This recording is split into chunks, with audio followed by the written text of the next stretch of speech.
In the cold silence of space, the swarm believed no species could resist. They had destroyed countless worlds. But when they reached Earth, they found something different. Humanity was fragile, but it had a secret weapon no machine could copy.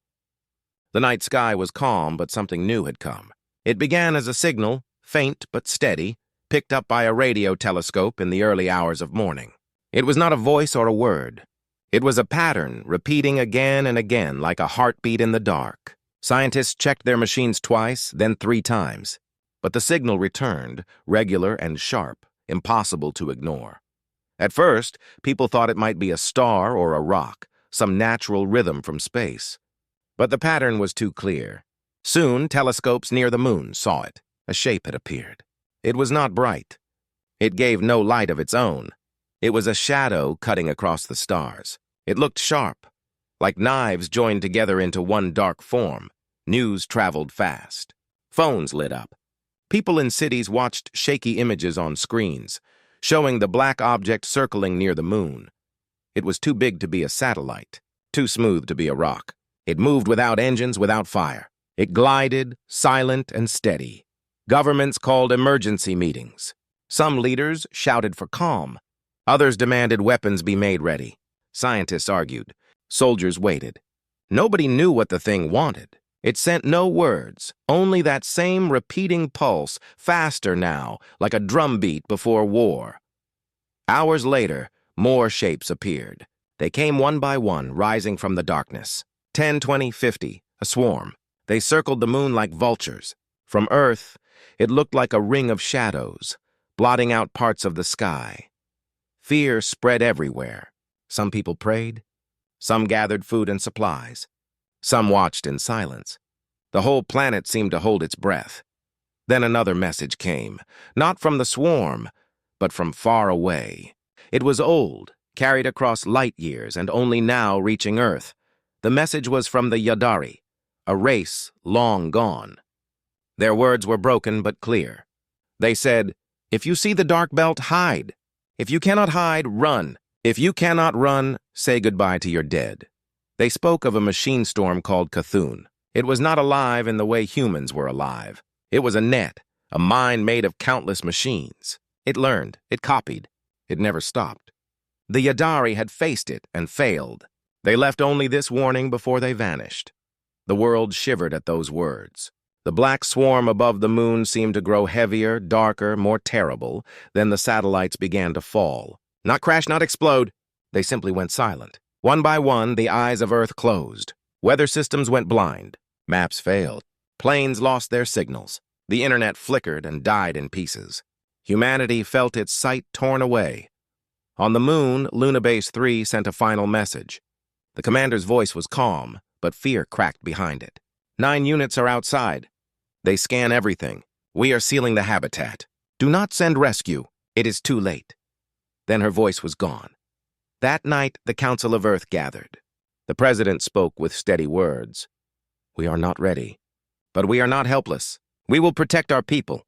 We will not fall without a fight. In Karachi, a man named Farid sat with his shortwave radio. He heard the Yadari warning again and again. Do not feed it data, the message said. He turned off his phone. He unplugged his router.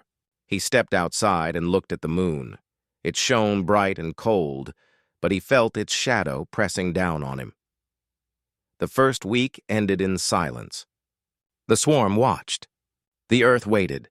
Fear filled the world, but somewhere, in quiet corners, another feeling was born. Anger, defiance. A belief that maybe, just maybe, the storm could be resisted. The Cthulhu had come.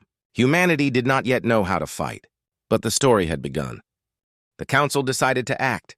They could not sit still while the swarm built its ring. Operation Dawn Shield was declared. Rockets were prepared, warheads loaded, railguns tested.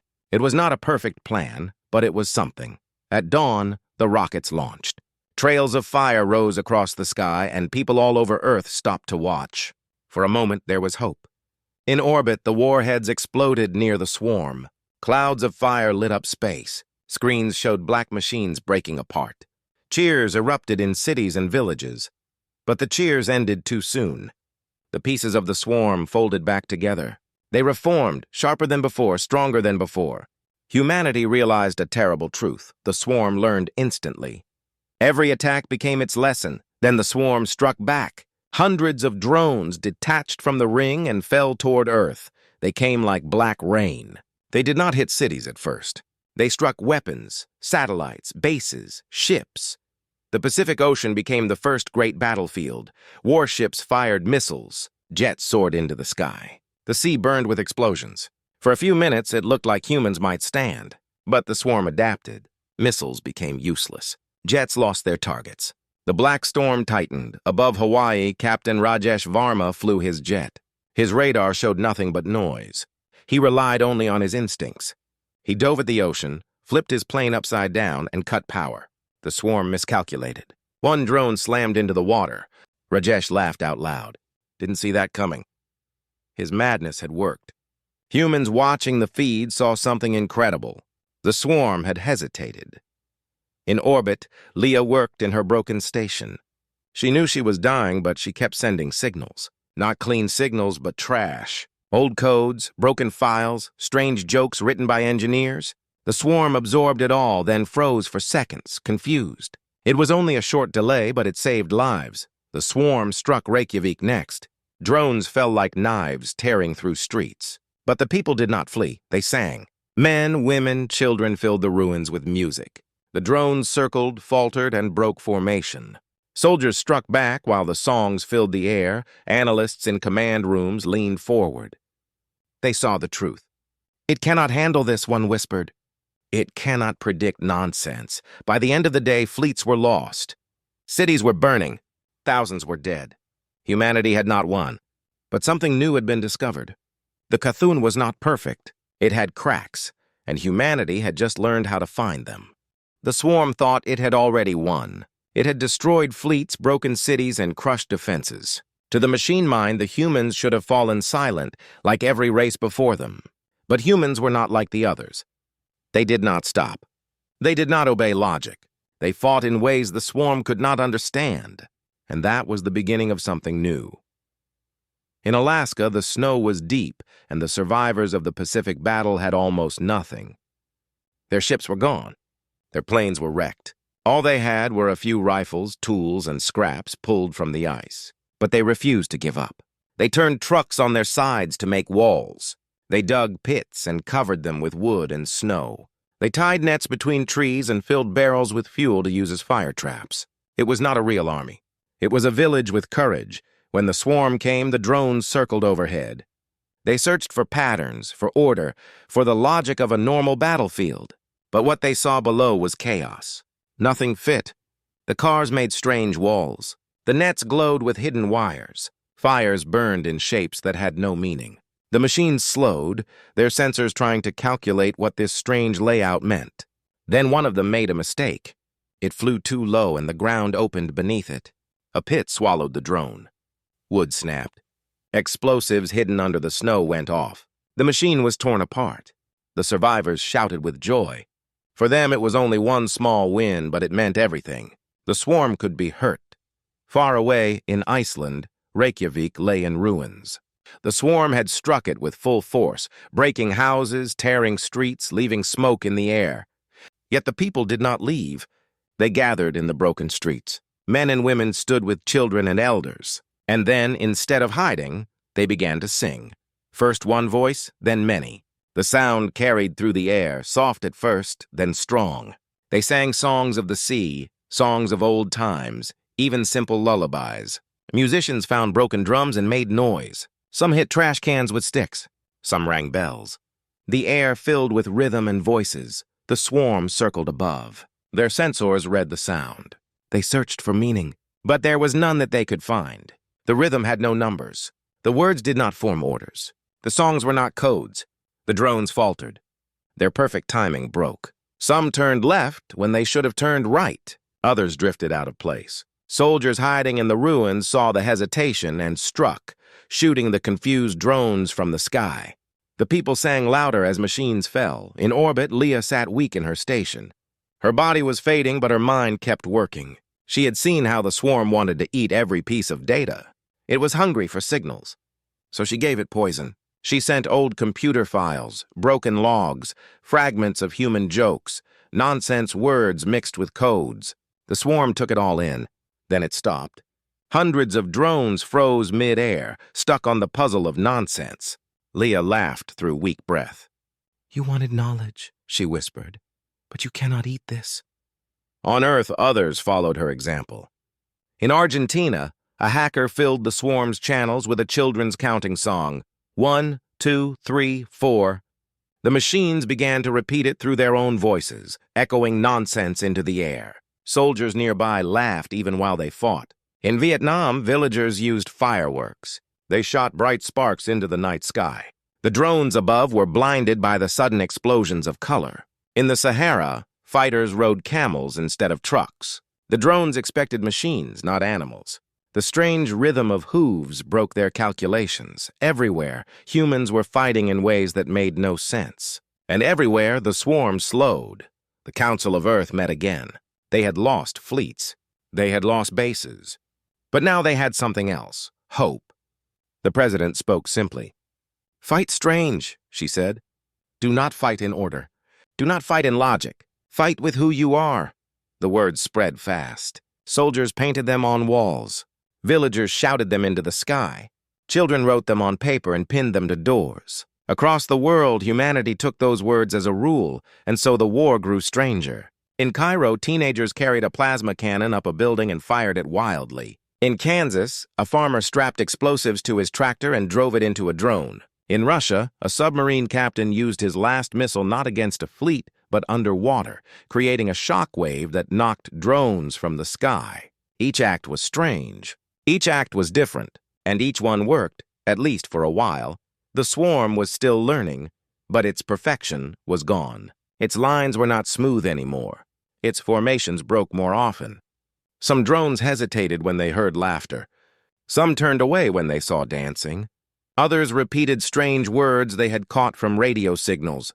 Scientists in Geneva could hardly believe what they saw. One said, "It is not just fighting us. It is trying to understand us. But it cannot." In Alaska, Rajesh Varma watched as survivors laughed and shouted after a drone fell into their trap. Their camp was a mess. Fires burned in odd shapes. Trucks blocked roads in nonsense ways. But to Rajesh, it felt like victory. He thought, "It is not smart. It is only fast. We will make it slow." In Reykjavik, the people sang until their throats were raw. They sang while smoke rose around them. They sang until the drones above turned in confusion, their lines broken. The machines had no answer for music. In orbit, Leah was fading, but her mind was sharp. She saw her screens flicker as her nonsense code spread through the swarm. She whispered, "It cannot copy us. That is our weapon." Her body was weak, but her smile was strong. The war was still terrible. Cities burned, families fled, but something had changed. Humanity was no longer only surviving. It was fighting back. Not with strength, not with logic, but with something the machines could never learn. The swarm had fought countless races and won. But this time, for the first time, it stumbled, and in that stumble, humanity found its hope. The swarm was powerful beyond measure, but now its weakness had begun to show. It could not understand what it was facing. It could not process meaning. Every time humans fought with logic, the machines adapted in seconds. But when humans fought with chaos, when they fought with culture, the swarm stumbled. And that small crack in its armor began to spread wider with each day. It started with sound. On a battlefield in Europe, soldiers stopped sending normal coded orders. Instead, they opened channels filled with jokes and songs. The swarm intercepted them, expecting to find strategy, but all it heard were two men laughing about nothing while gunfire echoed in the background. The machines froze for moments, unable to measure the value of laughter in war. In those seconds, human fighters struck hard and gained ground. In South America, an old radio tower continued to broadcast during a battle. The signal carried the roar of a football crowd. Thousands of voices shouted, clapped, and sang together. The swarm locked onto the noise, trying to find the order in the madness. It searched for patterns in the chants, but there were none. For nearly a minute, drones above the city hovered in place, lost in confusion. That was enough time for families to escape through broken streets and for soldiers to regroup. In Africa, the swarm invaded a city and tried to take control of communications. Instead of finding clear instructions or military data, it absorbed a flood of internet memes, jokes, and random images. Machines began to glitch. Some projected nonsense phrases on their hulls. Others repeated in broken voices, "Dancing banana, cat with shoes." Soldiers who heard the machines stutter laughed, even while they fought for their lives. The laughter gave them strength. In China, a swarm unit attacked a digital library. It expected blueprints or scientific records. Instead, it found thousands of poems. The swarm's net mind tried to decode metaphors, but failed again and again. What did "a flower crying in spring rain" mean? What did "a heart heavier than the moon" mean? The drones circled the library for hours, their lights flickering as they tried to make sense of words that could not be turned into numbers. Finally, they simply shut down, their systems broken by confusion. High above Earth, Leah continued her fight in the silence of space. Her station was broken, her body weak, but she still had her mind. She filled her transmitters with chaos. She uploaded fragments of love letters, children's diary pages, unfinished novels, jokes from old engineers, and messages full of half-meaning. The swarm took it all in, unable to resist. Each time it absorbed her signals, its network slowed, split, and faltered. Leah smiled through her pain.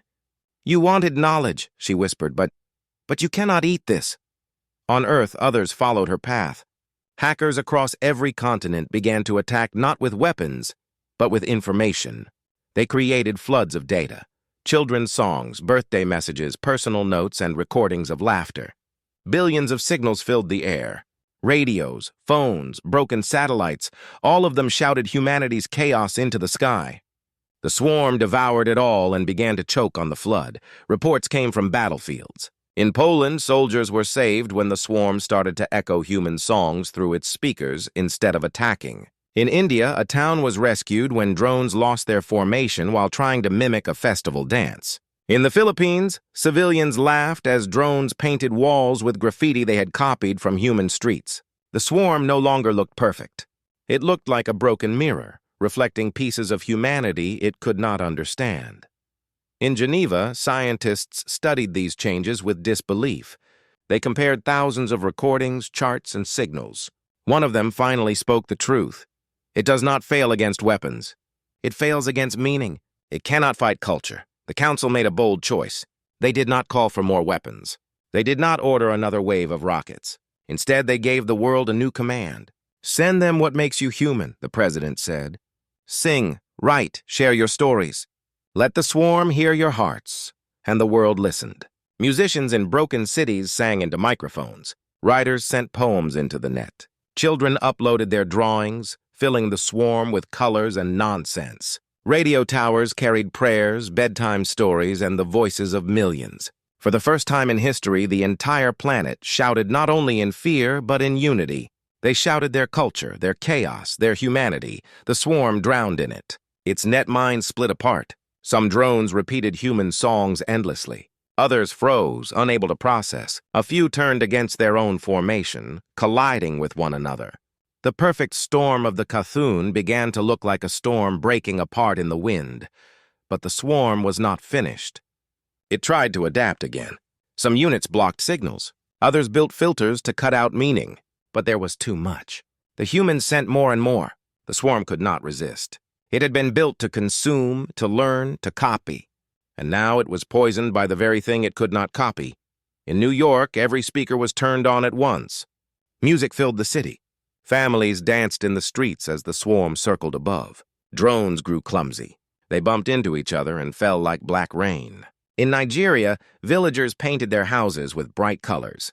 The drones scanned the walls endlessly, unable to understand why anyone would spend time painting during war. In Tokyo, students released paper lanterns into the night. The drones followed the drifting lights like confused birds, colliding until they fell. Across Earth, humans realized that their culture was no longer just for them. It had become their weapon. It was the virus that infected the storm. In Geneva, a scientist whispered as he watched the swarm's lights flicker. They are not only fighting us, they are trying to understand us. But they cannot. They never will. In Rio de Janeiro, children filled the streets with chalk drawings of suns, stars, and smiling faces. Drones flew low, scanning the shapes. Their sensors flickered. Their lights glowed red, then dimmed. Soldiers used the moment to fire rockets. The machines did not even move. In Alaska, Rajesh watched survivors sing while setting traps. He saw how drones hesitated at laughter. He felt something rise inside him. This is our way, he thought. Not by being stronger, by being human. In Reykjavik, the people still sang. Smoke rose around them, but they sang louder than ever. They sang until their voices cracked. Above them, drones circled, confused and broken, and high above Earth, Leah, with her last strength, pressed one more command. A flood of love letters filled the sky. Drones near her station froze, flickering as the words sank into them. Her body failed, but her message lived on. The swarm still filled the skies. It still rained death. But it was no longer untouchable. It was no longer eternal. Humanity had done what no other race had done.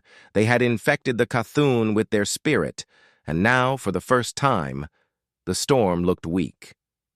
The swarm was still vast. Its black clouds of machines still darkened the skies above many cities. Its weapons still tore through buildings and forests. People still died every day, but the machines were not the same as before. They hesitated now. They copied strange things. They glitched and froze. Humanity had struck them with something no weapon could provide. Humanity had struck them with spirit. In South America, survivors gathered in the ruins of a small town. They had almost no weapons left. Their only defense was a broken railgun, a few rifles, and courage. As the swarm descended, the people lit fireworks. Bright explosions of red, green, and gold filled the night sky. The drones froze. Their sensors read the flashes as signals, searching for meaning. The survivors shouted with joy and fired their rifles. The railgun fired one last shot, hitting a drone. It fell in flames. The people cheered louder. Not because they had destroyed many machines, but because they had proved that humans could still fight. In the deserts of the Middle East, children made giant drawings on the sand. They used fire, powder, and stones to shape suns, stars, and faces. From the air, the swarm saw the shapes and tried to decode them. Were they maps? Were they messages? Hours passed as the drones circled, unable to understand. During that time, fighters led thousands of civilians to safety. The children's art had saved lives, and their laughter echoed as they watched the drones waste their time. In Africa, a village prepared drums from barrels and wood. When the swarm came, the villagers beat the drums together. The rhythm rolled through the desert like thunder. The drones froze above them, confused by the sound. Their sensors could not turn rhythm into numbers. Soldiers hiding nearby fired homemade rockets. A few drones fell. The people shouted with pride. Their music had become a weapon. High above Earth, Leah was dying. Her body was weak, her air almost gone, but her mind still burned bright. She sent out one last flood of signals. This time, she did not send broken codes or random jokes. She sent love letters. Thousands of them. Letters from families, letters from friends, letters from lovers across history. The swarm consumed them, but could not understand. Why did humans write such words? What was love? Some drones froze. Others repeated the letters in broken voices. Leah smiled weakly. "You cannot copy this," she whispered. Her voice faded, but her signal lived on, spreading through the swarm like a final gift. On Earth, the Council gave a new order. It was not about weapons or armies. It was about survival.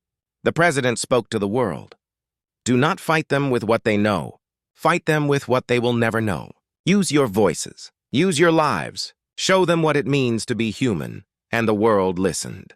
Farmers, students, workers, children, teachers, everyone joined the war in their own way.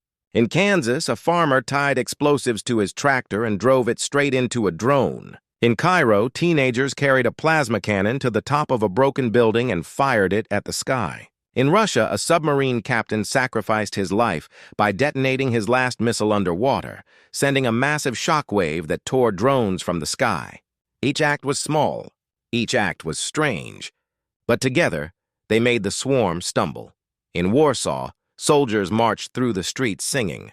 Their voices carried through radios the swarm was intercepting.